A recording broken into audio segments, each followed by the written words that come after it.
Selamat pagi anak-anak kelas 5. Hari ini kita akan mendengarkan cerpen. Kelas 5 tema 5. Cerpen hari ini berjudul Sehari di Sungai Ciliwung. Penulis Diah Laksmi Nurjanah. Hei, jangan buang sampah sembarangan.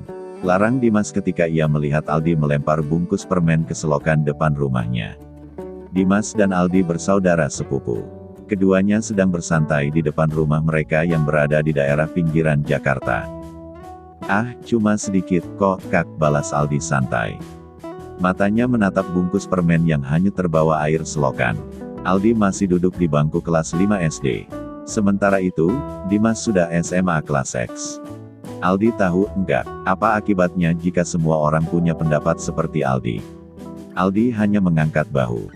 Kalau Aldi ingin tahu, minggu besok Aldi ikut kakak yuk. Kita akan jalan-jalan ke Sungai Ciliwung, ajak Dimas. Wah, asyik. Naik perahu, ya Kak.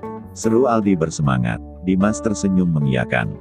Minggu pagi, Aldi dan Dimas berangkat menuju Sungai Ciliwung yang alirannya membelah ibu kota Jakarta.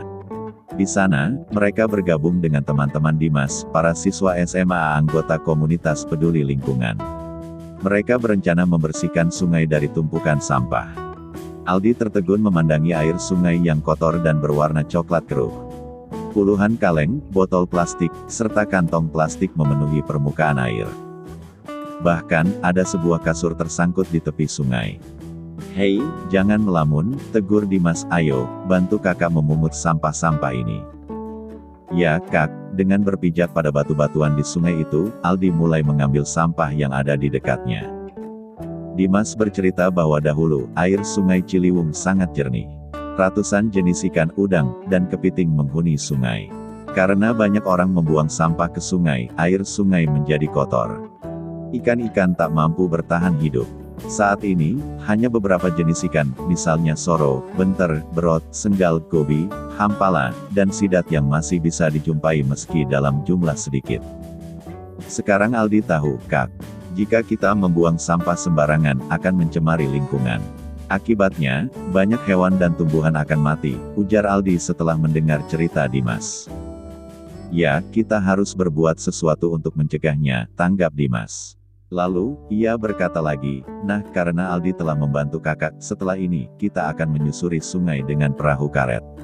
Hore, Aldi melonjak gembira. Di perahu karet, Aldi memandangi aneka jenis tumbuhan yang berjajar di tepi sungai. Aldi berjanji tidak akan membuang sampah sembarangan lagi. Ia ingin turut melestarikan lingkungan agar makhluk hidup di sekitarnya tidak punah. A. Jawablah pertanyaan berikut ini berdasarkan bacaan tersebut. 1. Siapakah tokoh utama pada cerita tersebut?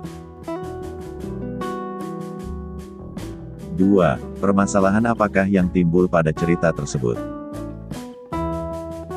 3. Bagaimanakah pemecahan masalah berdasarkan cerita tersebut? 4. Pesan apakah yang dapat kamu petik dari cerita tersebut?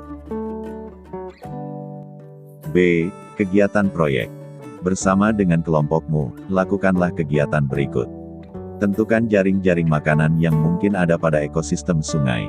Lalu, gambarlah jaring-jaring tersebut pada sebuah kertas ukuran A4. Jelaskanlah kemungkinan yang terjadi dengan jaring-jaring makanan di dalam ekosistem sungai jika sungai tercemar oleh sampah dari kegiatan manusia. Carilah sebuah artikel dari berbagai sumber tentang usaha-usaha yang dilakukan masyarakat untuk menjaga ekosistem sungai. Lalu, tentukan usaha yang dapat kamu lakukan terhadap ekosistem sungai yang ada di lingkunganmu. Presentasikanlah hasil kerja kelompokmu di depan kelas dengan percaya diri. Semoga ilmu yang kita pelajari menjadi ilmu yang bermanfaat dan barokah. Amin. Ikuti terus channel ini untuk mendapatkan video pembelajaran lainnya. Demikian dan terima kasih.